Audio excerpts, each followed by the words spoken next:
जय Hind and hello guys, स्वागत है आपका आपके अपने YouTube चैनल ज्ञानदेह होस्ट में। और इस वीडियो में मैं आपको बताने वाला हूं ITBP constable animal transport vacancy 2024 online form के बारे में कि कैसे आपको इस एनिमल अटेंडेंट की जो पोस्ट है इसके फॉर्म को भरना है। इसमें आपके टोटल 128 वैकेंसी निकाली गई है। फॉर्म आप लोग 10 सितंबर 2024 तक भर पाएंगे।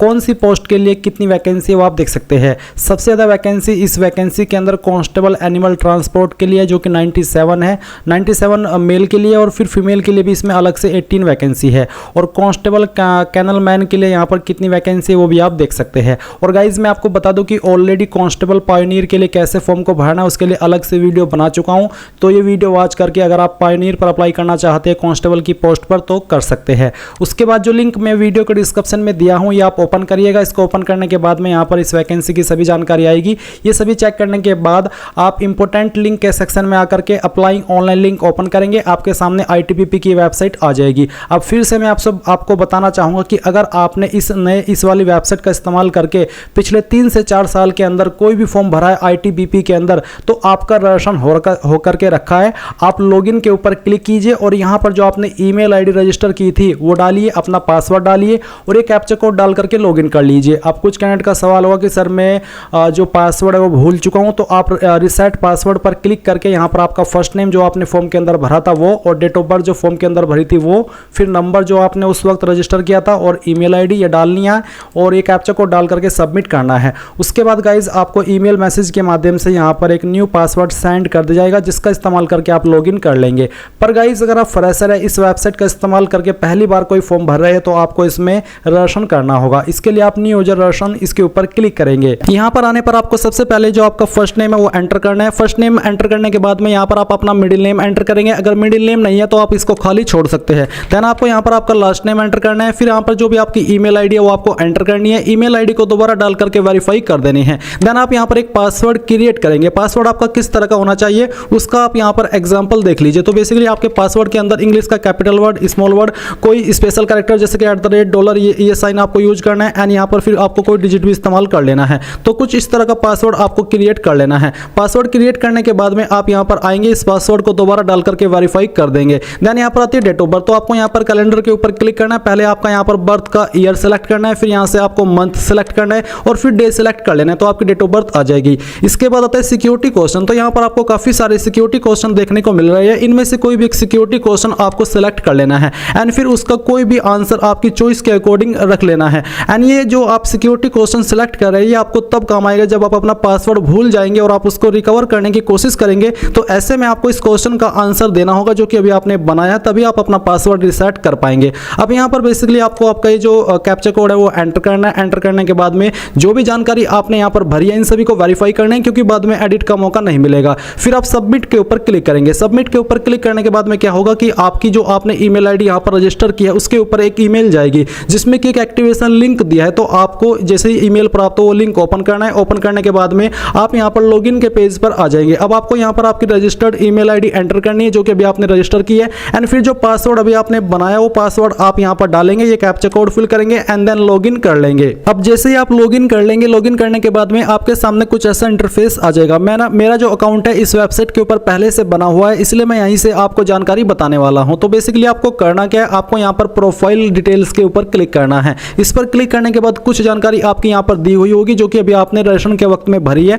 और कुछ जानकारी आपको यहाँ पर भरनी है। जैसे कि आप यहाँ पर जो आपका मोबाइल नंबर है वो आप एंटर करेंगे। फिर जो आपका फादर का नेम है ये आपको 10th के सर्टिफिकेट के अकॉर्डिंग ही एंटर करना है। आपकी मदर्स का नेम आपको एंटर करना है। कंट्री के अंदर आप यहाँ पर इंडिया से है तो इंडिया सेलेक्ट करेंगे, अगर नेपाल भूटान से तो नेपाल भूटान सेलेक्ट कर लेंगे। देन यहाँ पर नीचे आता है आपका परमानेंट एड्रेस। तो जो भी आपका परमानेंट एड्रेस है आपकी ID के अकॉर्डिंग वो आपको फिल करना है। जैसे कि यहाँ पर आप अपना एड्रेस फिल कर देंगे इन 2 लाइन के अंदर। स्टेट आपकी जो भी है वो स्टेट आप यहाँ से सेलेक्ट कर लेंगे। फिर उस स्टेट के अंदर आपकी कौन सी डिस्ट्रिक्ट है वो डिस्ट्रिक्ट आपको सेलेक्ट कर लेनी है और अपना पिन कोड डाल देना है। नीचे आता है correspondence address same as permanent address, यानी कि आपका कोरेस्पोंडेंस यानी प्रेजेंट एड्रेस। तो अगर आपका प्रेजेंट और परमानेंट एड्रेस सेम है तो आप यहाँ पर इसके ऊपर टिक कर देंगे। अगर अलग अलग है तो अनटिक करके अलग से अपना कोरेस्पोंडेंस यानी कि प्रेजेंट एड्रेस फिल कर दीजिएगा। ये फिल करने के बाद में यहाँ पर आती है अदर डिटेल, जहाँ पर आपसे आपका रिलीजन पूछे। तो जो भी आपका रिलीजन है हिंदू, मुस्लिम, बुद्धिस्ट, क्रिश्चियन, तो वही आप यहाँ पर सिलेक्ट कर लीजिए। इसके बाद आती है नेशनलिटी। तो नेशनलिटी आपकी बेसिकली बेसिकली इंडियन है तो आप इंडियन सेलेक्ट कर लीजिए। अब यहाँ पर आपके सामने क्वालिफिकेशन की जानकारी आती है, तो सबसे पहले आप क्वालिफिकेशन डिटेल में यहाँ पर 10th सेलेक्ट कर लेंगे और फिर आपको 10th बताना है कौन से इंस्टीट्यूट यानी कि स्कूल कॉलेज से किए है, उसका नाम आप यहाँ पर देंगे, परसेंटेज कितनी थी वो आप यहाँ पर भर देंगे। अगर आपके नंबर CGPA के अंदर थे तो आप यहाँ पर उनको परसेंटेज में कन्वर्ट करके फिल करेंगे। इसके बाद में गाइज अगर आप यहाँ पर 12वीं की इंफॉर्मेशन भी देना चाहते हैं, आपने 12वीं की है तो आप प्लस के आइकन के ऊपर क्लिक कीजिए और यहाँ पर आपकी 12वीं की जो क्वालिफिकेशन है वो सिलेक्ट कर लीजिए। इसमें आपको काफ़ी सारी 12वीं विद PCM ये दिया गया है, यानी कि अलग अलग तरीके से आपको 12th के ऑप्शन यहाँ पर दिए हैं। तो जो भी आपके पास 10वीं के अलावा अन्य क्वालिफिकेशन है वो आप सिलेक्ट कर सकते हैं। अगर आपने सिर्फ 10वीं की है तो आप 10वीं के माध्यम से भी इस वाली वैकेंसी पर अप्लाई कर सकते हैं। तो मैं यहाँ पर 10th ही रखता हूँ और उसके बाद में आपको आपका जेंडर बताना है, मेल या फीमेल, मैरिटल स्टेटस बताना है, मैरिड अनमैरिड जो भी है वो, कास्ट कैटेगरी सेलेक्ट कर लेनी है, जनरल, SC ST OBC या फिर EWS। उसके बाद में एक्स सर्विसमैन, अगर आप प्राइवेट या फिर अनएम्प्लॉयड है तो आप यहाँ पर ये वाला ऑप्शन टिक करेंगे जो कि मैंने किया है। फिर रियोट वाले ऑप्शन में अगर आप इनमें से किसी चीज़ से वास्ता रखते हैं तो आप उस पर टिक कीजिए, जैसे कि आप 1/1/1980 से लेकर 31 दिसंबर 1989 के बीच जम्मू एंड कश्मीर के निवासी थे तो आप पहले वाले के ऊपर टिक करेंगे। जो 1984 दंगा हुआ था उसके आप डिपेंडेंट हैं, उस फैमिली से बिलोंग करते हैं तो सेकंड वाले के ऊपर टिक करेंगे।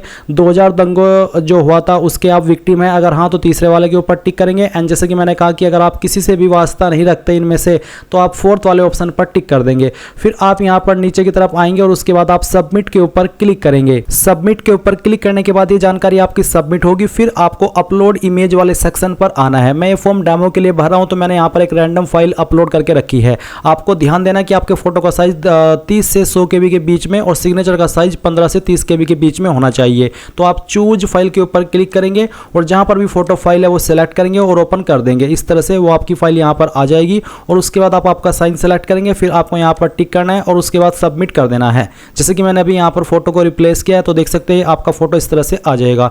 जब आपकी चीज कंप्लीट हो जाए तब आप यहां पर अप्लाई वाले सेक्शन के ऊपर क्लिक करिए। अप्लाई पर क्लिक करने के बाद में गाइज आपके सामने यहां पर आपकी वैकेंसी आ जाएगी। अगर आपको यहां पर एनिमल ट्रांसपोर्ट की वैकेंसी में अपडेट एजुकेशन डिटेल देखने को मिल रहा है, यानी कि अप्लाई का ऑप्शन नहीं आ रहा है, तो आपको प्रोफाइल डिटेल के ऊपर एक बार फिर से क्लिक करना है। और उसके बाद गाइज आप यहां पर मैट्रिकुलेशन वाले ऑप्शन में 10वीं न सेलेक्ट करके यहां पर आपको एक ऑप्शन मिलेगा मैट्रिकुलेशन और इक्विवेलेंट, और इसमें आपको देखने को मिल रहा है एनिमल ट्रांसपोर्ट। ये वाला ऑप्शन सेलेक्ट कर लेना और फिर आपको सेम तरीके से आपके स्कूल कॉलेज का नाम और यहां पर आपकी 10वीं की परसेंटेज ये भरनी है और फिर आप नीचे आकर के सेम वे में सबमिट कर दीजिएगा। और उसके बाद में आफ्टर सक्सेसफुल सबमिशन इसके ऊपर क्लिक कीजिएगा। एंड देन अब आप यहां पर जब अप्लाई के ऊपर क्लिक करेंगे तो आपको यहां पर इस तरह से अप्लाई का ऑप्शन देखने को मिलेगा। क्योंकि SC ST के लिए कोई फीस नहीं है इसलिए यहां पर 0 फीस एप्लीकेबल आ रहा है। तो आप यहां पर इस तरह से जैसे अप्लाई पर क्लिक करेंगे ये इंस्ट्रक्शंस आएंगे, डिक्लेरेशन आएगा, आप आई एग्री करेंगे, नेक्स्ट के ऊपर क्लिक करेंगे। आपने जो जानकारी भरी थी रजिस्ट्रेशन करते समय वो आपको देखने को मिलेगी। अब आप नेक्स्ट के ऊपर क्लिक करके